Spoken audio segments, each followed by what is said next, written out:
तुलसीदास जी कहते हैं रामचरितमानस के लिए जो उपमा उन्होंने दी है वो एक सुंदर चित्र से तुलना नहीं करते। मान लीजिए आप किसी भूतकाल की घटना घटित हुई हो और कोई सुंदर चित्रकार हो, वो पूरी कथानक को दीवाल पर या कैनवस पर उसकी पेंटिंग, उसका सुंदर चित्र बना दे, तो व्यक्ति उस चित्र को देखकर आनंद ले सकता है कि भूतकाल में इस प्रकार की घटना घटित हुई थी। पर गोस्वामी तुलसीदास जी मानस को एक भूतकाल के सुंदर चित्र के रूप में प्रस्तुत नहीं करते। वे कहते हैं भगवान श्री राम की पवित्र लीलाओं का वर्णन करना उनका उद्देश्य है। मानस में उन्होंने परब्रह्म परमात्मा श्री राम भगवान विष्णु के सप्तम अवतार की लीलाओं का वर्णन तो किया है। पर गोस्वामी तुलसीदास जी कहते रामचरितमानस केवल वो पवित्र इतिहास ही नहीं है, ये एक दर्पण है। और दर्पण कहने का पीछे तुलसीदास जी का क्या तात्पर्य है, क्योंकि आप लोग सभी परम बुद्धिमान सुधी श्रोता है, इसलिए गत कल की कथा श्रवण करने के बाद जो प्रतिक्रियाएं मेरे पास आई, तब हमारे कृष्ण किंकर भैया ने कहा दीदी माँ आपने तो बहुत सरलता से समझाया, क्योंकि वे आए थे भोपाल और उन्होंने सुना कि वहाँ जो कथा हो रही थी वो बहुत ही क्लिष्ट कथा का जो स्तर था, क्योंकि वहाँ केवल साहित्यकार, मनीषी और विद्वान कथा श्रवण करते हैं। पर क्योंकि ये आप लोगों के समक्ष प्रथम प्रस्तुति है, तो इसलिए मैंने प्रयास किया कि जितना सरल, सरस और बोधगम्य हो जाए ताकि आप सबको समझ में आ सके। और कल की कथानक आपको समझ में आया, इसलिए मैं चाहूंगी कि आप लोगों का भी थोड़ा स्तर ऊपर उठाया जाए। परम पूज्य महाराज श्री गुरुदेव बहुत सुंदर बात कहते थे। महाराज श्री कहते थे कि आप लोगों ने मुझे ऊपर बिठाया है और आप लोग नीचे बैठे हैं। अब श्रोता और वक्ता दोनों का मिलन होना जरूरी है। कथा का मतलब क्या है? यही हम और आपके बीच में संवाद हो रहा है। अब ये मिलन कैसे होगा? उनका आप नीचे हैं, हम ऊपर हैं, तो दो ही तरह से हो सकता है। या तो मैं नीचे आपके स्तर पर उतर जाऊं, और या तो मैं आपका स्तर ऊपर करके आपको ऊपर उठाऊं। तो क्योंकि आज हम द्वितीय संध्या में हैं, तो दूसरी कक्षा में हमें अपग्रेड होना है। तो मानस को जब गोस्वामी तुलसीदास जी दर्पण कहते हैं, दर्पण की विशेषता क्या है? देखिए, यहाँ आने से पहले आप लोग सब ने दर्पण का आश्रय लिया होगा। ऐसा कोई घर नहीं होगा, कोई झोपड़ी भी नहीं होगी, चाहे कितना ही अभावग्रस्त व्यक्ति क्यों ना हो, पर गरीब से गरीब व्यक्ति के घर में भी एक दर्पण अवश्य होता है। दर्पण आप समझते हैं ना, शीशा, आईना। तो दर्पण की विशेषता क्या है कि दर्पण का आश्रय जब कोई व्यक्ति लेगा, दर्पण में वो जब देखेगा, तो उसमें उसको क्या दिखाई देगा? बताइए, मुझे चैतन्य श्रोता चाहिए। जब दर्पण में कोई देखेगा तो उसको क्या दिखाई देगा? बताइए। अपना, बहुत सुंदर, अपना ही प्रतिबिंब दिखाई देगा। आप देवियां भी बोल सकती है, आप लोगों को चुप्पी साधने की जरूरत नहीं है। जब मैं प्रश्न पूछूं तब बोलिए बस, और बाकी मौन रहे। तो दर्पण का ये स्वभाव है, वो प्रतिबिंबित करता है। पर किसको प्रतिबिंब करेगा? उनका दर्पण हमेशा वर्तमान को ही प्रतिबिंबित करेगा। दर्पण में कोई भूतकालीन घटना का दर्शन नहीं होगा, जो सामने है, वर्तमान में है, उसी को व्यक्ति को अपना ही दर्शन प्रतिबिंब उसमें होगा। समझ में आ रहा है? कठिन तो नहीं हो रहा है ना? तो तुलसीदास जी कहते हैं रामचरितमानस दर्पण है। और इसका मतलब क्या हुआ? इसका तात्पर्य ये हुआ कि जब हम मानस का पाठ करें तो रामचरितमानस की चौपाइयों में, उन घटनाओं में, प्रभु की इन लीला में हम अपने आप को खोजने का प्रयास करें। और जब हम प्रभु की इन लीलाओं को के साथ अपने आप को जोड़ेंगे, देखिए मानस का पाठ करना कल्याणकारी है, उसकी मधुर चौपाइयों का पाठ करे बड़ा आनंद आता है, पर पूर्ण लाभ आपको कब मिलेगा? महाराज श्री कहते हैं जब तक आप अपने आप को प्रभु की इन लीलाओं के साथ नहीं जोड़ेंगे तब तक आपको पूर्ण लाभ नहीं मिलेगा। और इसलिए हम रामचरितमानस रूपी दर्पण में ये जो कथा समारंभ है, ये 7 दिनों का अवसर ज्ञान यज्ञ हमें मिला है, जहां हम मानस के द्वारा अपने जीवन की वर्तमान की समस्याओं का समाधान खोजने का प्रयास कर रहे हैं। तो अब संसार में जितने भी व्यक्ति हैं उनका विभाजन 2 भागों में किया जा सकता है मोटे तौर पे। वो 2 क्या है? तो गीता में भी, भागवत में भी उसका उल्लेख किया गया। द्विविध निष्ठा के रूप में भगवत गीता में चर्चा की। एक वो व्यक्ति है जिसको हम निवृत्ति परायण व्यक्ति कह सकते हैं, और दूसरा वह वर्ग है जिसको प्रवृत्ति पारायण व्यक्ति कह सकते हैं। तो निवृत्ति और प्रवृत्ति ये 2 मार्ग है, और संसार में जितने भी लोग हैं उनका विभाजन इस आधार पे हम कर सकते हैं।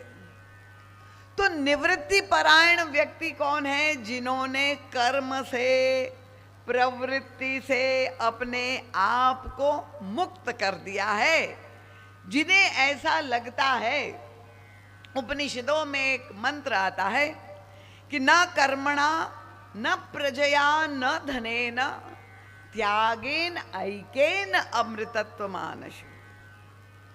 कहते ये कर्म के द्वारा, प्रजा के द्वारा, धन के द्वारा वो अमृतत्व प्राप्त नहीं हो सकता है।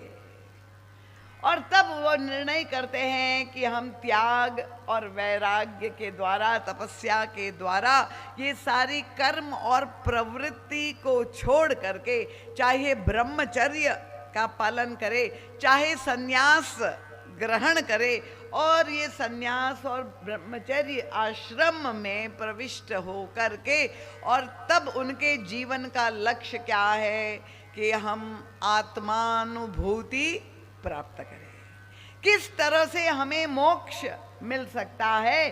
तो हम ज्ञान और वैराग्य के द्वारा आत्मबोध, तत्वानुभूति प्राप्त करें। ये एक मार्ग है जिसको निवृत्ति का मार्ग कहते हैं। दूसरा मार्ग समझ में आ गया? सबको समझ में आया? दूसरा मार्ग है प्रवृत्ति का मार्ग। और प्रवृत्ति का मार्ग में संसार के अधिकांश लोग चल रहे हैं, क्योंकि व्यक्ति कर्म किए बिना रह नहीं सकता है। तो वो प्रवृत्ति और कर्म में संलग्न होकर संसार में रहता है। सारी गतिविधियां संसार की उनके जीवन में दिखाई देती है। गृहस्थ धर्म का पालन करते हुए उनके जीवन में प्रवृत्ति, वो ऐसा कह सकते कि पूरे जीवन में ही दिखाई देता है कि वो प्रवृत्ति ही उसके जीवन का लक्ष्य है और उस मार्ग पर वह चलकर अपने परम लक्ष्य को पाना चाहता है। अब दोनों मार्ग में से अगर तुलना करें कि श्रेष्ठ मार्ग कौन सा है, निवृत्ति का मार्ग श्रेष्ठ है कि प्रवृत्ति का मार्ग, तो यद्यपि भगवत गीता में शास्त्र में कहा गया निवृत्ति को श्रेयस्कर बताया गया है, पर मानस का जो दृष्टिकोण है, महाराज श्री कहते हैं कि दोनों ही मार्ग परम कल्याणकारी है, चाहे वो निवृत्ति हो चाहे प्रवृत्ति हो। बस शर्त इतनी है कि आप जिस मार्ग पर चल रहे हैं उस धर्म का पालन पूरी सत्यता से, निष्ठा से आप अगर निवृत्ति का पालन करें तो उसमें भी सच्चाई होनी चाहिए, और चाहे प्रवृत्ति में भी आप चल रहे हैं तो प्रवृत्ति में भी आप पूर्णता प्राप्त कर सकते हैं। गतकल मैंने आपको कथा के समापन में ये प्रश्न पूछा था कि कौन ऐसा व्यक्ति है जो राम राज्य जैसी परिस्थितियां अपने अंतर जीवन में, अपने घर परिवार में या समाज में, कौन ऐसा व्यक्ति है जो नहीं चाहता है। और अब सब लोगों ने सामूहिक रूप से सर्वमत से ये बात कही कि हर एक व्यक्ति चाहता है कि हमारे जीवन में राम राज्य की स्थापना हो जाए। तो ये राम राज्य क्या है? मानस में तो गोस्वामी तुलसीदास जी ने जो है विस्तार से, मैंने कहा 2 दोहे और 30 चौपाइयों में राम राज्य का वर्णन कर दिया कि राम राज नभगेश सुनु सचराचर जग माही, काल कर्म स्वभाव गुण कृत दुख काहू ही नहीं। राम राज में किसी भी प्रकार का दुख नहीं था। तो ये राम राज्य क्या है? परम पूज्य महाराज जी कहते हैं ये प्रत्येक व्यक्ति जो प्रवृत्ति में संलग्न है, तो प्रवृत्ति की पराकाष्ठा ही तो राम राज्य है। प्रवृत्ति की धन्यता क्या है? प्रवृत्ति में पूर्णता कैसे मिलेगी? प्रवृत्ति की सार्थकता क्या है? वही है राम राज्य। जो हम कर्म कर रहे हैं, जो प्रवृत्ति कर रहे हैं, उसका चरमोत्कर्ष है राम राज्य। और यही राम राज्य की का संकल्प, यही कामना महाराज दशरथ के अंतःकरण में उदित हुई। और ऐसा लगा, घोषणा हो गई अयोध्या के राज दरबार में कि कल श्री राम का युवराज पद पर अभिषेक होगा। और पूरे अयोध्या में आनंद और मंगल का वातावरण था और लगा कि बस अब एक रात बाकी है, कल राम राज्य हो जाएगा। पर महाराज दशरथ का वह संकल्प उनके जीवन काल में पूर्ण नहीं हुआ और राम राज्य में बाधा क्या पहुंची? कथानक तो आप सब जानते हैं, रामायण की कथा कहने का यहाँ हमारे पास अवसर नहीं है, क्योंकि मुझे ये विश्वास है कि आप लोग सब कथा सत्संग करते ही रहते और इसलिए कथानक से आप, इतिहास पक्ष से आप अवगत है। हम तो इन सारी घटना क्रम का विश्लेषण करके अपने जीवन के लिए जो महत्वपूर्ण सूत्र है उसका निरूपण करके अपने जीवन में, वर्तमान में उसे जोड़ करके समझने का प्रयास कर रहे हैं। तो महाराज दशरथ का वो अंतिम संकल्प कब पूर्ण हुआ? उनका 14 वर्ष के बाद अयोध्या में राम राज्य की स्थापना हुई। और वह राम राज्य की स्थापना क्या ईश्वर के, भगवान श्री राम के पुरुषार्थ मात्र से नहीं हुई?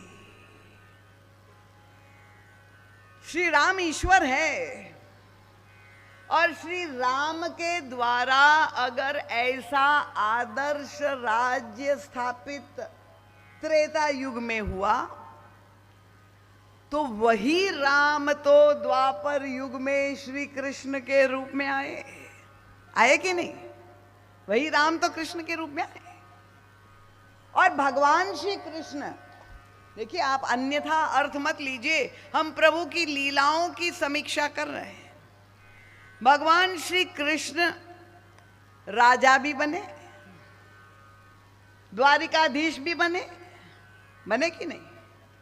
उन्होंने गृहस्थ धर्म भी स्वीकार किया, अर्थ और काम और धर्म को भी स्वीकार किया, प्रवृत्ति मार्ग को स्वीकार किया। जैसे भगवान श्री राम ने प्रवृत्ति मार्ग पर चलकर हमें दिखाया कैसे व्यक्ति प्रवृत्ति में भी अपने परम लक्ष्य को प्राप्त कर सकता है, वैसे भगवान कृष्ण ने भी प्रवृत्ति मार्ग स्वीकार किया, राजा भी बने।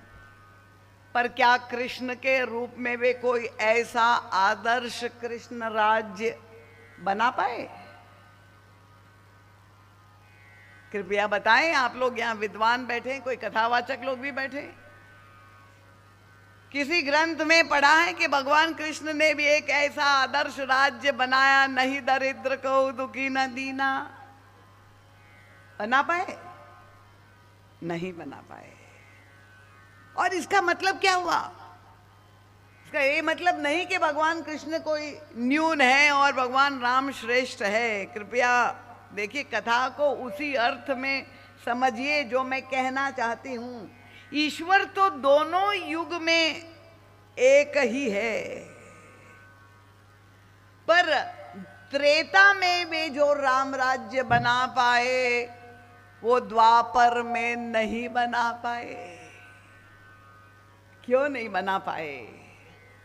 और इन दोनों युगों के, इन दोनों अवतार की लीला की समीक्षा हमारे पूज्य गुरुदेव महाराज श्री का ये साहित्य आया हुआ है। एक बहुत दिव्य ग्रंथ है, शील सिंधु राघव माधुर्य मूर्ति माधव। आप पढ़े, प्रभु की लीलाओं की तुलनात्मक समीक्षा परम पूज्य महाराज श्री ने की और सारी लीलाओं का मंथन करके वो नवनीत निकाल करके वो मक्खन महाराज श्री ने हमें दिया कि क्यों भगवान कृष्ण ऐसा आदर्श राज्य नहीं बना पाए। आज भी जब भी कोई नेता भाषण देता है तो जब राज्य, आदर्श राज्य की बात करते हैं, सुशासन की बात करते हैं, तो वही कहते कि हमें वोट दीजिए तो फिर राम राज्य हो जाएगा।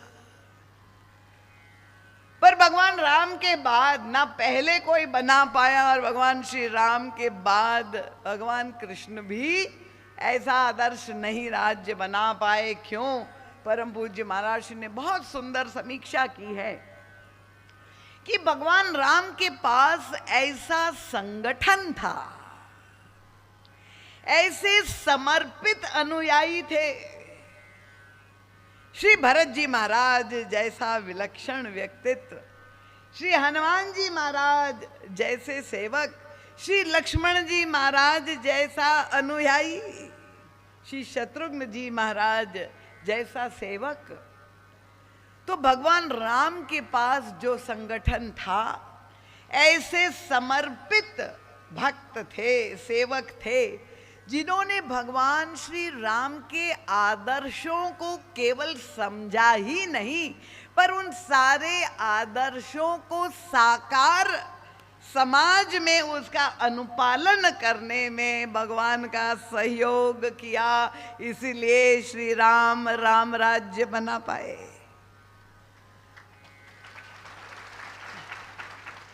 प्रभु कहते हैं कि मैं ईश्वर होते हुए भी अकेले राम राज्य नहीं बना सकता, मुझे तुम्हारा सहयोग चाहिए। देखिए, ईश्वर तो परम सत्य है, त्रिकाल सत्य है। वो त्रेता में भी थे, द्वापर में भी थे और कलयुग में है कि नहीं है? कलयुग में है ना। तो ईश्वर तो आज भी है। पर केवल ईश्वर से राम राज्य नहीं होता है जब तक उनके पास वो संगठन नहीं हो। और इन अर्थों में जब हम भगवान श्याम सुंदर श्री कृष्ण की लीलाओं को देखें, उनके दिव्य चरित्र का अवगाहन करें, तो लगता है कि भगवान कृष्ण नितांत अकेले थे। उनको समझने वाला उस युग में एक भी अनुयायी नहीं था, और इसलिए भगवान कृष्ण आए भी अकेले। और देखिए उनके लीला का उत्तरार्ध पक्ष, वैसे तो कितनी दशम स्कंद की लीलाएं कितनी मधुर लगती है, वृंदावन की लीलाएं कितनी अच्छी लगती है, भगवान श्री कृष्ण बाल कृष्ण की बाल लीलाएं कितनी अच्छी लगती है। पर जब भगवान श्री कृष्ण की जीवन के उत्तरार्ध पक्ष को हम देखते हैं कि जहां यदुवंश में इतना बड़ा विस्तार था, पर श्याम सुंदर के समक्ष ही महाभारत के युद्ध के बाद सारे यदुवंशी समाप्त ही नहीं हो गए। और किस तरह से समाप्त हुए, कोई बाहर से शत्रु नहीं आया, आपस में ही लड़ करके मर गए, और भगवान कृष्ण नितांत अकेले बच गए। तो इसीलिए इन कथाओं को, प्रभु की इन लीलाओं को हमें उस गहराई में समझने की आवश्यकता है। तो द्वापर में परम पूज्य महाराज जी कहते हैं कि जो परिस्थितियां त्रेता युग में थी, वही तो परिस्थिति द्वापर युग में है। भगवान श्री राम और भगवान श्री कृष्ण ईश्वर के रूप में दोनों ही काल में उपस्थित थे। और अगर पात्रों की ओर देखें तो वहां जो नारी पात्र है वो भी महाराज जी को लगता है कि दोनों में समानता है। कौन से हैं? महाराज जी कहे त्रेता में महारानी कैकेयी, क्योंकि कथा आप जानते हैं, इसलिए मैं केवल समीक्षा कर रही हूं। कठिन तो नहीं हो रहा है ना, समझ में आ रहा है आपको? तो त्रेता में महारानी कैकेयी परम पतिव्रता, परम निष्ठावान, और समाज में भी उनका इतना सम्मान, इतना आदर था। महाराज दशरथ की तो वो पट्ट महिषी थी। ऐसी उच्च चरित्र की देवी एक और महारानी कैकेयी है। तो अगर हम द्वापर युग में देखते हैं तो वहां भी एक असाधारण गुणों से युक्त महारानी गांधारी का चरित्र हमारे सामने आता है। अब ये दोनों ही महारानियां, दोनों ही देवियों की तुलना अगर हम करें, त्रेता की कैकेयी और द्वापर की गांधारी, दोनों को चरित्र को मिला करके देखे तो दिखाई यही देता है कि दोनों परम पतिव्रता है। महारानी गांधारी की कथा भी आप लोग जानते होंगे, जानते हैं ना, कि जब विवाह के समय उन्होंने देखा कि मेरे पति प्रज्ञा चक्षु है, महाराज धृतराष्ट्र जन्मांध थे, समझ गए ना। और जब उन्होंने देखा कि मेरे पतिदेव प्रज्ञा चक्षु है, उसी समय महारानी गांधारी ने निर्णय कर लिया कि मैं भी अपनी इस नेत्र की शक्ति का प्रयोग नहीं करूंगी, अपनी आंखों का प्रयोग नहीं करूंगी। जब मेरे पतिदेव नहीं देख सकते हैं तो मैं उनकी अनुगामिनी बनते हुए मैं भी आंखों का प्रयोग नहीं करूंगी। और वे अपने आंखों पर पट्टी बांध देती है। समाज में बड़ी प्रशंसा हुई, कितना बड़ा त्याग, कैसा पति के प्रति उनकी श्रद्धा, निष्ठा, अनुगमन कर रही है, आंखों पर पट्टी बांध ली। तो महारानी गांधारी भी उच्च चरित्र की, महारानी कैकेयी के बारे में तो आप जानते ही हैं, उनका भी जो समर्पण है, निष्ठा है महाराज दशरथ के प्रति, वो प्रसंग आप जानते हैं कि देवासुर संग्राम में महाराज दशरथ के नेतृत्व में जब युद्ध हुआ तो इतनी सुंदर सुकुमारी होते हुए भी महारानी कैकेयी महाराज दशरथ के साथ युद्ध क्षेत्र में जाती है तो लगता है बड़ी वीरांगना है। युद्ध में लड़ने के लिए इतनी सुकुमारी सुंदर होते हुए, और आप देखते हैं प्रसंग भी आता है कि महाराज दशरथ जब युद्ध कर रहे थे उस समय उनके रथ का पहिया जो है ऐसा डगमगाने लगा। महारानी कैकेयी का ध्यान गया कि वो कील वहाँ टूट गई थी, और तब उनको लगा कि अगर ये पहिया अलग हो गया तो असंतुलित हो जाएगा रथ और महाराज दशरथ के प्राणों पर संकट आ सकता है। और उस समय उन्होंने तत्काल अपनी 2 उंगलियों को वहां पर लगा करके रथ के पहिए को गिरने से रोक दिया। अब देखिए कितने प्रभावित है आप लोग। ये महारानी कैकेयी का उच्च चरित्र, समाज में उनका इतना सम्मान था, और महाराज दशरथ तो इतने प्रसन्न हो गए कि उन्होंने तो उसी समय उनको कह दिया कि तुम 2 वरदान मुझसे मांग लो, 2 उंगलियां जो लगा दी थी उसके बदले में 2 वरदान। तो ये दोनों ही नारी पात्र दोनों युगों में दिखाई दे रहे, तो लगता है कि बहिरंग रूप से ऐसे उच्च चरित्र के समाज में इतना सम्मान, इतनी कीर्ति, इतना यश, पर दोनों के हृदय में जो कामना है, ये जो दोनों युगों में समस्या उत्पन्न हुई, चाहे अयोध्या में हो चाहे हस्तिनापुर में हो, परिस्थितियां भी एक ही जैसी उत्पन्न हुई। क्या? सत्ता और सिंहासन को लेकर के संघर्ष दोनों ही युगों में दिखाई देता है। अयोध्या के राज सिंहासन को लेकर के वहां पर त्रेता में समस्या उत्पन्न हुई। महारानी कैकेयी चाहती है कि मेरे पुत्र को राज्य मिले और सौत के पुत्र को वनवास, और महारानी गांधारी चाहती है कि मेरे पुत्र दुर्योधन को हस्तिनापुर का राज्य मिले। तो कामना भी एक ही जैसी, परिस्थितियां दोनों युग में एक ही जैसी, सत्ता और सिंहासन को लेकर के, अयोध्या और हस्तिनापुर को लेके दोनों युगों में समस्या उत्पन्न हुई। नारी पात्र दोनों ही माताओं के मन में इच्छा यही है कि मेरे पुत्र का उत्कर्ष हो, उसकी पदोन्नति हो, उसको राज्य मिले। परम पूज्य महाराज जी से एक पत्रकार ने, मुझे याद आ गया, प्रश्न पूछा था, महाराज जी रामायण और महाभारत ये दोनों बड़े दिव्य ग्रंथ है, हमारे सनातन धर्म की निधि है, आप एक ही वाक्य में दोनों में जो अंतर है वो बता दीजिए। अब आप देखिए इतने विशाल ग्रंथ, और उस पत्रकार ने कहा महाराज जी रामायण और महाभारत में अंतर क्या है, एक लाइन में बता दीजिए।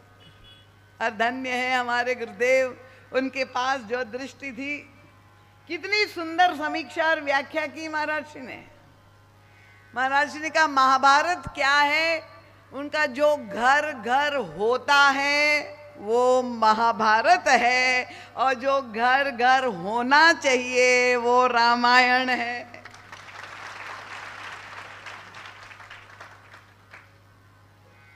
दो युगों की समीक्षा, परिस्थिति एक जैसी, मनस्थिति एक जैसी। उस पत्रकार ने पूछा महाराज जी परिणाम में अंतर क्यों पड़ गया? जब दोनों युगों में समानता है तो एक युग में तो त्रेता में तो राम राज्य हो गया और महाभारत द्वापर युग में एक महाविनाश। इतनी बड़ी लड़ाई और कितनी हिंसा, कितना घात प्रतिघात, क्रिया प्रतिक्रिया, सर्वनाश हो गया। तो परिणाम में अंतर क्यों हो गया दो युगों में? जब माताओं की भी मनस्थिति एक जैसी, परिस्थिति एक जैसी। और तब परम पूज्य महाराज श्री ने कितनी सुंदर समीक्षा की। महाराज श्री ने कहा अंतर ये पड़ गया, कैकेयी की तरह महारानी गांधारी की भी मनस्थिति वही है, दोनों ही चाहती, एक ही जैसी मन में कामना है। पर अंतर ये पड़ गया कि महारानी कैकेयी के गर्भ से परम संत भरत जी महाराज का प्राकट्य हुआ और वही महारानी गांधारी के गर्भ से दुर्योधन जैसा पुत्र उत्पन्न हुआ। अंतर पड़ गया पुत्र में। और महाराज जी ने यह भी जोड़ दिया, उनका अगर महारानी कैकेयी के गर्भ से दुर्योधन जैसा पुत्र उत्पन्न हुआ होता तो रामायण में भी महाभारत अवश्य हो जाता।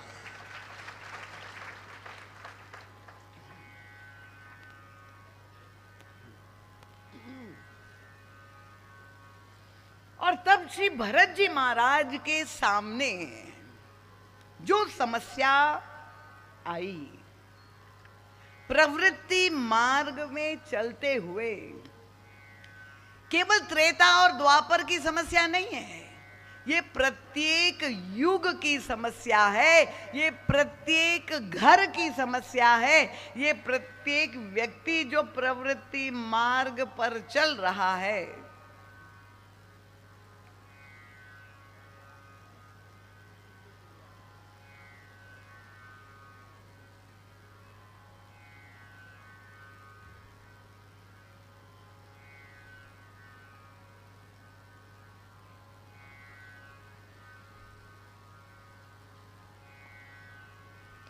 ये प्रत्येक व्यक्ति के जीवन की समस्या है, क्योंकि घटनाक्रम तो आप लोग सब जानते हैं। कथानक क्या है कि जब सारी अयोध्या में एक परमानंद का वातावरण था, जहां स्वयं आनंद घन श्री राम का प्राकट्य हुआ हो और प्रत्येक व्यक्ति प्रसन्न था जब श्री राम के राज्याभिषेक की सूचना मिली। सजावट हो रही थी नगर में, संतों की नगरी है अयोध्या, पर वहां एक ही पात्र है जिसको हम असंत कह सकते हैं। और उसने जब देखा कि ये सजावट क्यों हो रही है, ये इतना आनंद मंगल क्यों हो रहा है, गोस्वामी तुलसीदास जी कैसे पूछे सी लोगन कहा उछाऊ। सब सेविकाओं से पूछा, ये कुबड़ी दासी मंथरा ने ये सजाया क्यों जा रहा है नगर को? हमने कहा ना, ये ठीकरी भी पूरी है।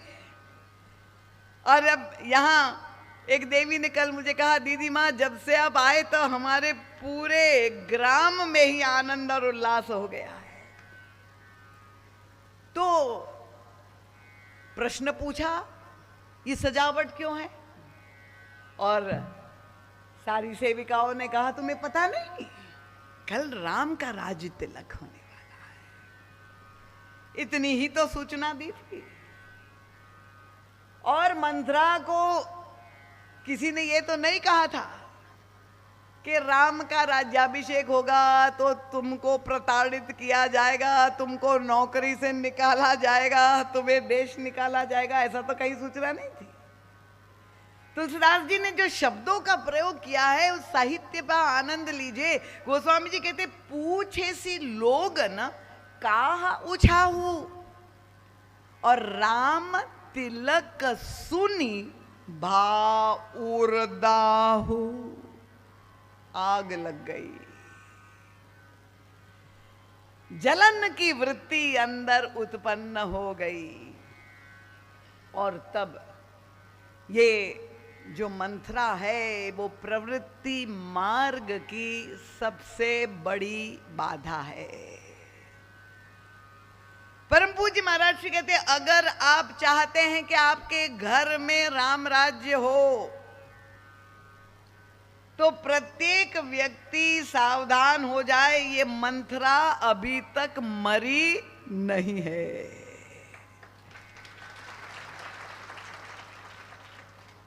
पर कथा का अर्थ वही लीजिए, क्योंकि मैं मंत्रा की व्याख्या तो करूंगी, पर वो उपयोग कथा का ना करिए कि घर जा कर के कह दे कि मेरी सास तो पूरी मंत्रा है।